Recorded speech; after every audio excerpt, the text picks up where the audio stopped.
Imagine a massive global corporation that somehow manages to own the water supply, the roads, the communication infrastructure, and, the entirety of the financial system. Yeah, like a total monopoly. A total monopoly.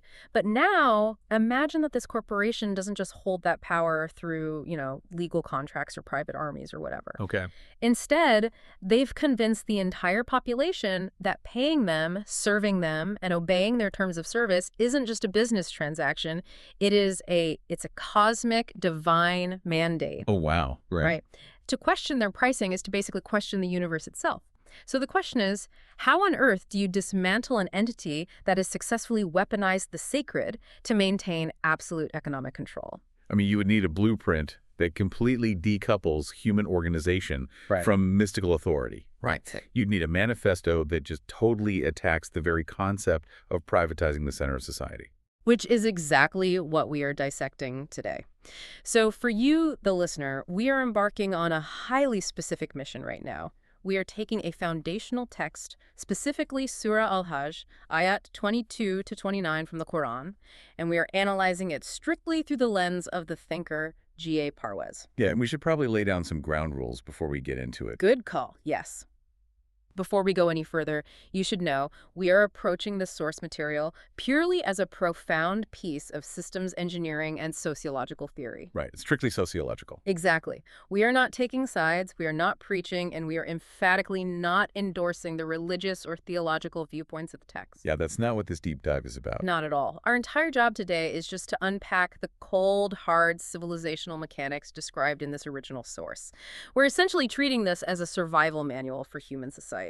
And honestly, when you strip away the layers of sentimentality and traditional mysticism, the text really reveals itself as a highly sophisticated charter for an egalitarian institution. It really does. It stops being a story about ancient rituals and becomes this really stringent diagnostic tool for evaluating whether a civilization is progressing or, fundamentally consuming itself. So I want to jump straight to the core of that charter. Okay, let's unpack this. In Ayat 22.25, the text introduces the concept of the sacred house, the Kaaba. Right. And it describes it as a place made, quote, for all people equally, the resident and the visitor alike. Now, conventional readings often frame this as just a mandate for a pilgrimage site. Right, just a place to go do a ritual. Exactly. But Parwez's sociological analysis takes this phrase, equally for all people, and turns it into the ultimate civilizational litmus test. What's fascinating here is that the implications of that phrase are just staggering when you apply them to macro-sociology. Right. The source frames this not as a temple, but as a public center, a foundational global commons. The global commons. Right. And the mandate is that no clan, no priesthood, no state, and no corporate entity is ever allowed to monopolize it. And to really understand the gravity of this, you have to look at the phrasing in the source. It says, whoever intends in it deviation through wrongdoing, and in this sociological framework, the deviation isn't about failing to perform a ritual correctly. Right, it's not a religious mistake. Exactly. It is the specific act of privatizing a commons meant for all of humanity. Let me synthesize that because the modern parallels are immediately striking, We are talking about the tendency of every powerful group in human history to build a fence around the most vital resources. Yes, always building a fence. Whether it's land, water, knowledge, or, today, data and digital infrastructure. A group gains power, they fence off the center, and they set up a toll booth. Right. And this text is basically arguing that the defining characteristic of a functioning civilization is an entirely open center. Yeah, because the moment a society allows its foundational institutions to be captured as private monopolies, it just initiates its own collapse. The deviation through wrongdoing is the act of hoarding. Yeah. It's taking what was explicitly designed to be an open source hub for human coordination and claiming exclusive ownership over it. Well, wait, let me just push back on that premise for a second. Okay, sure. Because the idea of a completely open city or universally shared commons, it sounds incredibly utopian, right? Maybe even naive. It does sound like a tall order. Right. Because if nobody owns the center, if there are no gatekeepers, what stops bad actors from coming in and exploiting it?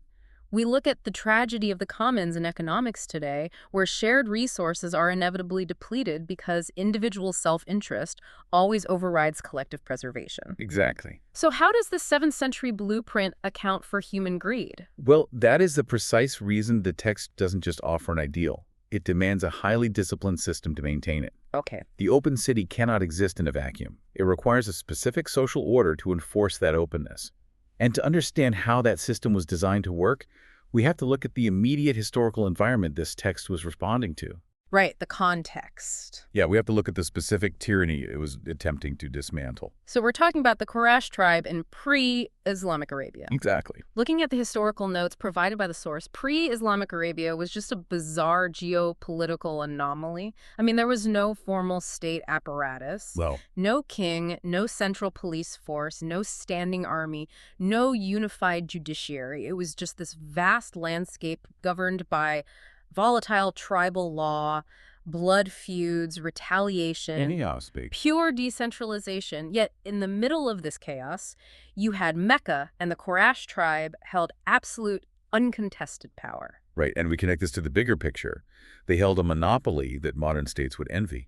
Right. And they did it without a military draft or a centralized tax agency. Which is wild. How did they do it? They achieved this by establishing what the source analysis terms the capitalism of the priesthood. The capitalism of, okay. So they were the caretakers of the Kaaba. And they used the sanctity of the center to construct an impenetrable economic fortress. I'm looking at the practical mechanics of this in the notes. Caravan trade in the desert was notoriously perilous. Very dangerous. It was an environment of constant scarcity, which meant caravans were routinely ambushed and looted. It was just the cost of doing business. But the Quraysh caravans, Completely safe. right, they moved completely unmolested. Because the Quraysh had brilliantly conflated their economic operations with their religious status. Ooh. They hosted the pilgrimage. They housed the idols of the surrounding tribes. Right. By positioning themselves as the indispensable gatekeepers to the divine, they effectively granted themselves geopolitical immunity. I mean, no tribe would dare attack the caravans of the caretakers of the holy shrine. It's like untouchable status. Exactly. They turned the Kaaba into a massive, exclusive economic advantage, transforming Mecca into a central marketplace, a mundi, where they controlled all the levers of trade. This highlights a really profound concept in the Parwez analysis.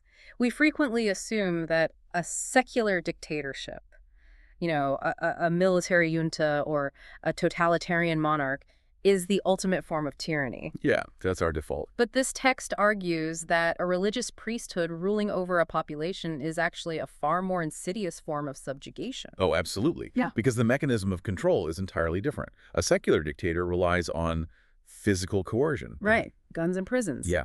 If an autocrat demands your wealth, you comply out of fear for your physical safety. But your mind reigns free to recognize the injustice. You know you are being robbed by a human being. Right. You're aware of the oppression. But when a priesthood demands your wealth in the unchallengeable, absolute name of the divine, they are not just taking your property, they are capturing your cognitive liberty. Wow. They subjugate humans by making critical thinking and rebellion feel like a cosmic crime. It induces a kind of psychological paralysis. Yes. If you fight the king, you might die. If you fight the priest, you risk eternal torment. And the Quraysh used this exact paralysis to extract wealth from the surrounding tribes while the masses lived in constant fear and poverty. Exactly. So when the mandate comes down in Ayat 22.25, declaring that this central house must be made equally for all people, the resident and the visitor alike, it wasn't some gentle call for interfaith dialogue. No, not at all. It was an antitrust law designed to obliterate a monopoly. It was a targeted dismantling of the priesthood's economic engine. By demanding that the resident of Mecca and a foreign visitor from 1,000 miles away share the exact same legal and economic rights within the center, the text was aggressively stripping the Quraysh of their proprietary privileges. It was declaring the Kaaba an open city. An open city, exactly. No tariffs, no VIP access, no religious gatekeepers leveraging their status for profit. If we translate that to our initial analogy, it's the equivalent of telling that massive tech conglomerate today that their proprietary algorithm, their servers, their entire data infrastructure is now forcibly open-sourced for the global public good. Yeah, they no longer own the patent. Right. And that transition from a privately captured asset to a universal commons requires a massive linguistic shift. The vocabulary of the text itself had to be redefined to support this sociological revolution. Okay, here's where it gets really interesting. Yeah, if we examine Ayat 22.26, the text mentions Abraham being settled to purify my house. Now, tradition has conditioned us to read those words and visualize, like physical cleaning, Right, sweeping the floors, or dusting. perhaps the smashing of stone idols. But the sociological reading goes far beyond physical statues. Let me see if I can unpack the linguistics here based on the source material. The word used for house is bait. Yes, bait. But Parwez argues that in the civilizational blueprint, the bait was intended as a markaz, an organizing center. A markaz serves as the functional nucleus for a social order based entirely on objective, universal law. Okay. Therefore, when the mandate calls for the purification of this center, it is not concerned with sweeping dust. It means keeping this systemic nucleus entirely free of shirk. Again, we have to decouple from the traditional translation of mere idolatry. How does Parwez define shirk in a sociological context? So sociologically, shirk is the act of association or human subjugation. It means associating any human authority, any subjective human will, with the objective law of the system. Interesting. To keep the markaz pure of shirk is to ensure that no human being, no monarch, no elite committee, no corporate board, no high priest can ever dictate terms that override the universal egalitarian principles of the system. So shirk is effectively the political crime of subjective human domination. Like, if a wealthy elite lobbies to bend the laws to favor their investments, that is shirk. If a dictator bypasses the Constitution to consolidate power, that is shirk. Yes, you've got it. So purify my house means defending the absolute integrity of this open system from human corruption and private capture. Right. The system demands zero rival human authority. And this redefinition dramatically alters how we interpret the subsequent actions described in the text. Okay. Ayat 22.26 outlines the roles of those who circle, stand, bow, and prostrate around this center. The Arabic terms are tawaf, qiyam, ruku, and sujud. I want to spend some time on this because this is where the diagnostic nature of the text really crystallizes. Yeah, that's crucial. Tradition views these simply as physical postures during worship, right? Isolated individuals performing private devotions in a corner for personal spiritual merit. Right, that's the standard view. But the source completely reinterprets these motions as macro-sociological phases and roles within a highly functional, disciplined community. Let's break down the mechanics of each because it's fascinating. The first is tawaf, traditionally understood as the physical act of walking in circles around the Kaaba. Right. But the linguistic root of tawaf, as the source points out, actually carries the connotation of acting as a watchman, a patroller, or a guardian. Oh, wow. Like a sentry walking the perimeter of a base. Exactly that. In this societal blueprint, the individuals performing tawaf are not engaged in some mystical trance. They represent the vigilant guardians of the system. They're essentially the civic oversight. Yes, they are the civic layer of the society, constantly maintaining oversight, ensuring the center remains open, monitoring for corruption, and protecting the objective law from being compromised by human ego. They are the immune system of the open city. That immediately frames the society not as passive worshippers, but as active participants actively responsible for the survival of the system. Exactly. And what about qiyam, the act of standing? Qiyam represents a society standing firmly on its own 2 feet. It is the posture of complete economic and political independence. But how does a society practically achieve that posture of qiyam? I mean, we throw around terms like independence all the time, but what are the actual mechanics required to stand upright in this specific framework? Well, the mechanics are deeply tied to resource sovereignty and the absence of external subjugation. Okay. A society in a state of qiyam does not rely on predatory foreign debt that forces it to compromise its internal policies. It possesses the agricultural, technological, and industrial capacity to sustain its population. That's self-sufficient. Completely. Yeah. It does not bow to the empirical pressures of neighboring superpowers. It is resilient and politically autonomous. If a nation's economy can be collapsed by the sudden withdrawal of foreign capital, that nation is not in qiyam. It's basically a measure of systemic fragility versus systemic resilience. If you are fragile, you cannot stand. Exactly. Okay, then we move to ruku, the act of bowing. The analysis frames this as a partial lowering. Now, I initially read this as a negative state, like a regression. Right. It sounds submissive in a bad way. Yeah, but the source interprets it more as an interim period, a transitional phase of development. Yeah, it is the practical acknowledgement that civilizational shifts do not happen overnight. Right. Imagine a society that has recently overthrown a dictatorial regime or dismantled a massive monopoly. They have committed to the objective laws of the egalitarian center, but they are still dealing with the inertia of legacy systems. The hangover from the old regime. Exactly. They are rewriting their constitution, they are transitioning their economy, they are re-educating their populace, they are in partial submission to the ideal system, they are bending toward the objective law, but they have not yet fully integrated it into every facet of their society. So Ruku is a pragmatic acknowledgement of the friction of progress. It's the transitional period between recognizing the ideal and fully implementing it, Yes. which naturally leads to the final posture, sujud, complete prostration where the forehead is on the ground.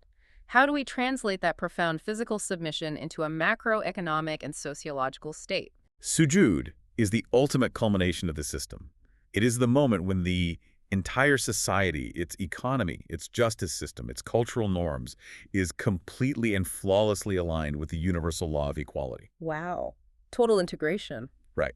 All human ego, all desires for exploitation, all tendencies toward hoarding have been successfully subjugated to the objective system. It is a state where the laws operate with the frictionless precision of natural phenomena. When you put all four of those states together, the guardians patrolling the system in Tawaf, the independent, self-sustaining society in Shiam, the transitional elements working toward integration in Ruku, and the ultimate seamless surrender to objective law in Sujud, you are no longer looking at a group of individuals in a prayer hall. No, not at all. You are looking at the intricate, interlocking gears of a civilizational engine. It's a society in coordinated, lawful motion around a shared, uncapturable center. And a theoretical blueprint, no matter how elegant, is totally useless without a mechanism for practical implementation. Right. You need a way to actually do it. The system requires an active, physical manifestation of this coordination. It requires a gathering. Which brings us to the logistics of the global assembly. The Hajj Ayat 22.2728 outlines the command to proclaim the assembly to mankind. They will come from every distant pass. Yeah. And the imagery the source highlights here is just striking. It explicitly mentions people arriving on lean camels, exhausted from traveling through deep valleys. It's emphasizing the extreme physical toll and the vast geographical distances involved in this convergence. The text highlights the arduous journey to underline the magnitude of the gathering's purpose. I mean, this is not a local town hall. Right. This is a deliberate international convergence of humanity. And this raises an important question, as the source points out. Why? Why mandate such an exhausting, resource-intensive migration? Well, if we follow the traditional view, they endure this journey to perform rituals and accumulate spiritual merit points. Right. But the text gives the exact explicit reason in Ayat 22.28. That they may witness benefits for themselves. And the Arabic term analyzed here is manafia. And manafia does not mean abstract spiritual reward. It translates directly to concrete, measurable utility. Okay. It means tangible social, political, and economic advantages. The analysis frames this assembly as the ultimate international convention. It is a global parliament designed as an engine of reason. I'm trying to envision the sheer scale of this if executed purely as a sociological imperative. You are gathering representatives from every corner of the globe. You aren't gathering them to sing hymns. You are gathering them to coordinate international policy, Exactly. to exchange scientific and technological knowledge, to resolve geopolitical disputes through open debate and reason rather than through proxy wars. It functions as a decentralized, universally accessible equivalent to modern institutions like the United Nations General Assembly or the World Economic Forum. But, and this is key, without the exclusive veto powers, the closed-door lobbying, or the elite entry barriers. Wow. So it's truly open. It is the open city in practice. People converge to witness and participate in the tangible benefits of a coordinated humanity. They share agricultural advancements, they coordinate responses to famines, establish fair trade agreements, and solidify universal human rights. And when you gather hundreds of thousands or millions of people in one physical location to conduct this level of global governance, you run into an immediate, unavoidable logistical reality. The food? The economics of the assembly. You have to feed them.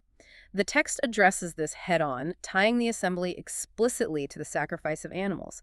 But again, the sociological reading violently breaks from the mystical interpretation of this act. Right, because the sacrifice is not framed as a blood offering to appease a deity.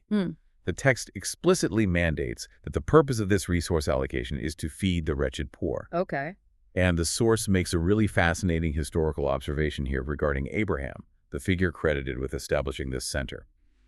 When you look at the text, his very first recorded priority after establishing the Kaaba was not a prayer for spiritual enlightenment. No, nor was it a request for the people to become pious. What was it?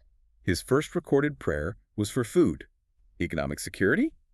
He asked to provide its people with fruits. Because the sociological reality, the cold, hard engineering of the system, dictates that you cannot build a high-functioning civilization on empty stomachs. You just can't. You cannot hold a global assembly of reason, you cannot coordinate intricate international policy, and you certainly cannot evolve as a species if your population is starving. It is the absolute prerequisite. You cannot ask a society to focus on universal human rights or scientific innovation if they are struggling to secure their next meal. The economic baseline must be secured first. Right. But the source introduces an analogy here that I found to be one of the most piercing critiques of modern economic systems I've ever encountered. The analogy of the potter's donkey. Oh, this part. Yes, this is brilliant. It is a profound philosophical challenge to how we measure the success of a civilization. So, the analysis asks us to visualize a donkey owned by a potter. From sunrise to sunset, the donkey labors. It hauls heavy clay, it turns the grinding wheel, it expends massive amounts of energy. It's constant work. And for what ultimate purpose? Merely to secure its daily feed. At the end of the day, it is tied to a post, it eats its fodder, it sleeps, and the next day it wakes up to repeat the exact same grueling cycle. Yeah. Its entire existence is a closed loop dedicated solely to maintaining its biological survival. The ultimate inescapable grind. Right. Now, the text poses a devastating question. If a human being's only goal in life, if the entire structure of their existence from birth to death is dedicated exclusively to securing food, clothing, and shelter, how are they functionally any different from the potter's donkey? That is an incredibly uncomfortable mirror to hold up to modern society. Very uncomfortable. If we look at vast swaths of the global population today, the prevailing reality is wage stagnation. People are working 2 or 3 jobs, hustling endlessly, trapped in an unrelenting cycle of labor just to pay rent, afford basic groceries, and keep the lights on. Yeah, just to survive. They are operating entirely within the donkey's loop. And that is a systemic failure of the highest order, according to this blueprint. The text argues that solving the basic economic problem, providing food, securing housing, ensuring medical care, is absolutely necessary, but it is merely a means to an end. It is not the end itself. Right. Providing food at the global assembly, eradicating poverty, is the baseline requirement of the system. It's the launch pad, not the destination. Exactly. You eradicate poverty and secure basic needs so that humanity is permanently freed from the animalistic, biological struggle for survival. Only when that anxiety is removed can human beings focus their energies on higher evolutionary goals. Like art, science, philosophy. Art, advanced scientific inquiry, space exploration, deep philosophy, and the continuous expansion of human consciousness. If society's highest aspiration is simply generating enough GDP so that everyone can manage to eat, it has built a society of donkeys. Wow. A true, flourishing civilization utilizes its economic engine to free its people to become fully expansively human. This perfectly transitions us into understanding the ultimate stakes of this blueprint, because this framework doesn't just offer an ideal way, it outlines the inevitable consequences of either following this path or deviating from it. Right, the stakes are very real. Which brings us to the law of requital, the uncompromising mechanics of cause and effect. And here, the text radically redefines the concepts of heaven and hell. Oh, this is a huge shift. In Ayat 22-24, it strips away the mythological imagery of the afterlife and frames these concepts as literal, observable states of civilizational progress or civilizational collapse, happening in the present tense as a direct mathematical result of how a society organizes its resources. And to fully grasp how the text conveys these civilizational states, we have to examine the profound communication barrier it was navigating. The source refers to this as the problem of finite comprehension. The problem of finite comprehension. Yeah. How do you explain a state of infinite evolutionary progress, a society that has successfully moved entirely beyond scarcity, fear, exploitation, and hoarding to a mind that is thoroughly trapped in an environment defined by those exact horrors? It's like you are trying to explain a post-scarcity, egalitarian utopia to a 7th century desert nomad whose daily existence is a literal battle against starvation and rival tribes. You can't just hand them a theoretical treatise on macroeconomics. Right, they have no frame of reference for They it. wouldn't understand a word of it. Exactly. So the analysis provides a brilliant analogy to illustrate this dilemma. The womb. Okay, the womb. Imagine an unborn infant still in its mother's womb. Its entire universe, its absolute limit of perception, is that dark, confined, fluid-filled space. Now, attempt to explain the concepts of the solar system, the passage of time, the feeling of wind, or the vastness of a mountain range to that unborn child. You literally can't. It is impossible. The infant possesses no vocabulary, no sensory experience, no conceptual framework to grasp a reality that exists entirely outside its current stage of biological development. The communication barrier is absolute. So the text had to perform a remarkable feat of translation. It had to translate the infinite potential of a highly evolved human civilization into the finite, tangible vocabulary of its 7th century audience. Yes. It had to use the ultimate absolute symbols of success and flourishing that were available to them in their specific historical and geographical context. And that context, as the source notes, was brutally harsh. I mean, for these nomadic tribes, finding a small depression in the desert where some muddy rainwater had pooled, perhaps surrounded by a few struggling date palms, was considered the absolute peak of existence. Right, it was an oasis. It was literal salvation from death. So when the text needed to convey ultimate civilizational flourishing, a society that has successfully built and maintained the egalitarian center, it used the imagery of gardens beneath which rivers flow. But the text goes even further than agricultural imagery, right?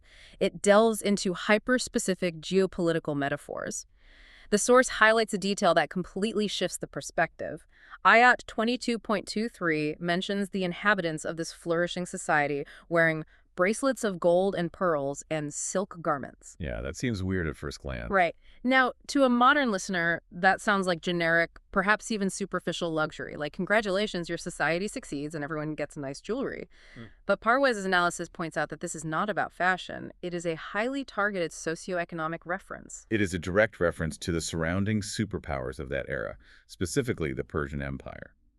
To the impoverished Arabs, the Persian Empire represented the unimaginable zenith of wealth, power, and human achievement. They were the global superpower. Right.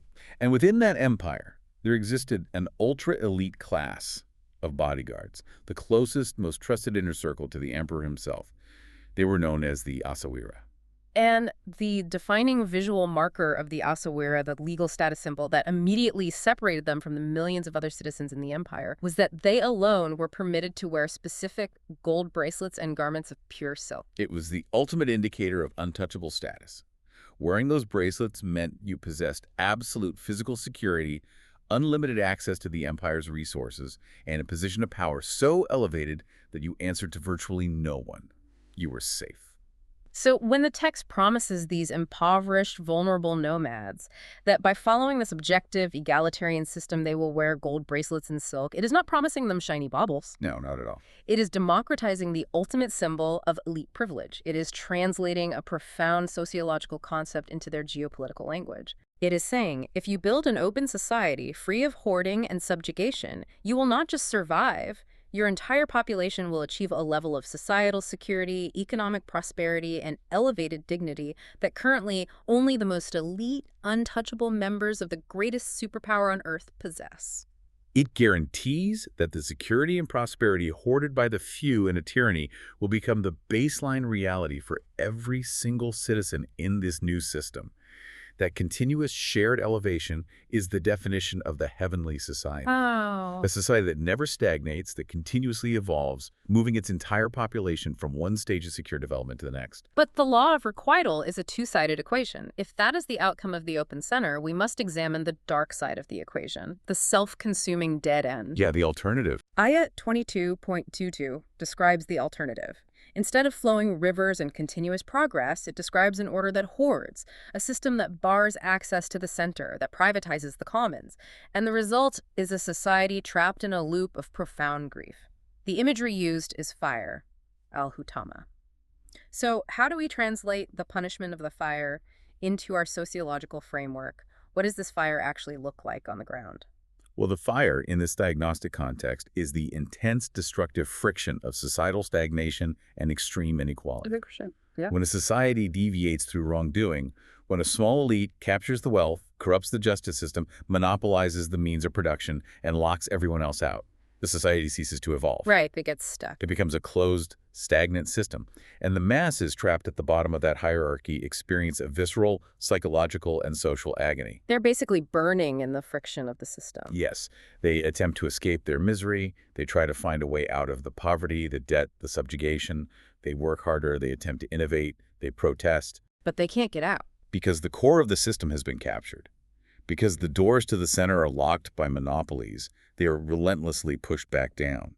The text vividly describes them trying to escape the grief, only to be repeatedly forced back into it. It is the mathematical certainty of a rigged system. It's not a divine being throwing lightning bolts down to punish sinners. It is pure, unadulterated cause and effect. Simply. If you construct an architecture based on hoarding, the inevitable result is the psychological torment of the masses. And eventually, that torment translates into civil unrest, crime, and revolution. The fire consumes the society from the inside out because the pressure has nowhere to go. The system destroys itself. Which brings us to the crucial distinction between how societies attempt to achieve their goals. Ayat 22.24 states that the constructive, flourishing society is guided to the good word and to the path of the praiseworthy. This is a critical point because it addresses the methodology of progress. The source explicitly contrasts this praiseworthy path with Machiavellian political theory. Right, the old ends justify the means argument. Exactly. In Machiavellian thought, the ends always justify the means. If your ultimate goal is to secure the state, maintain order, or achieve economic dominance, it does not matter how ruthless, deceptive, or corrupt your methods are. You can lie, you can exploit, you can assassinate as long as the result is stability.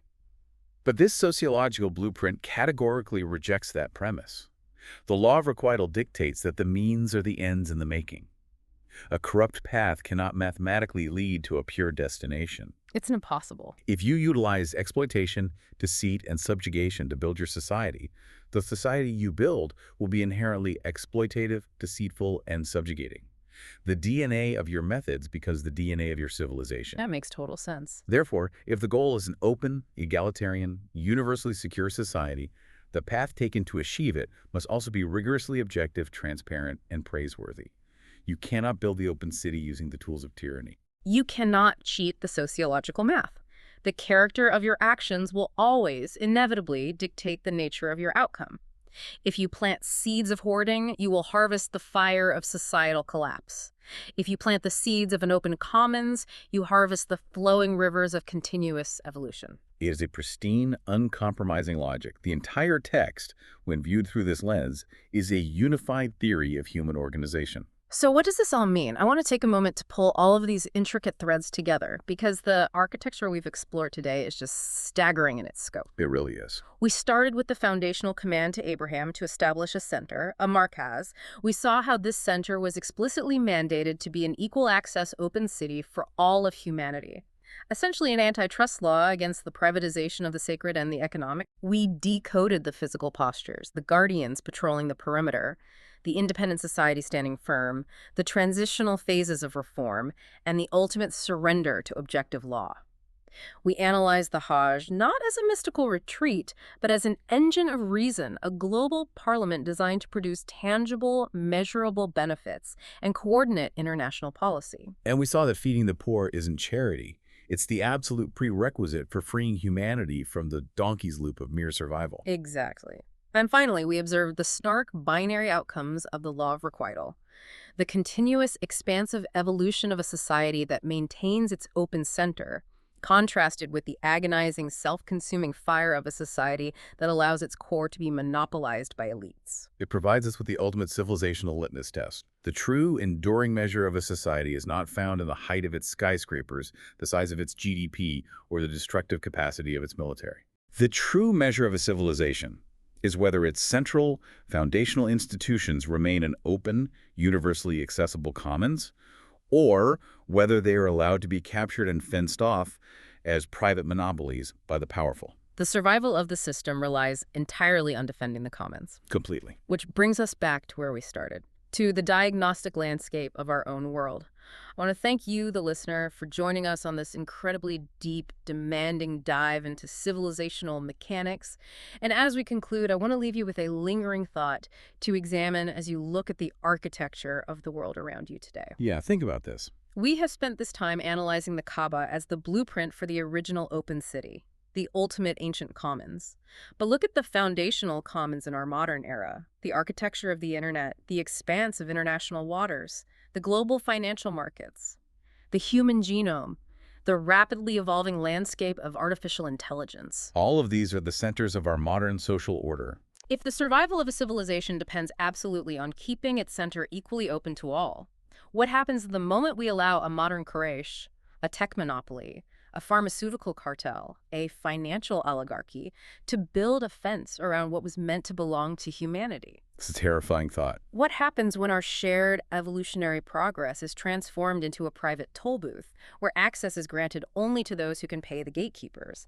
Have we already begun the deviation this ancient blueprint explicitly warns against? You really have to wonder. When you look at the friction, the inequality, and the psychological agony present in our global systems today, are we standing securely in the open city, or are we already feeling the undeniable heat of the fire?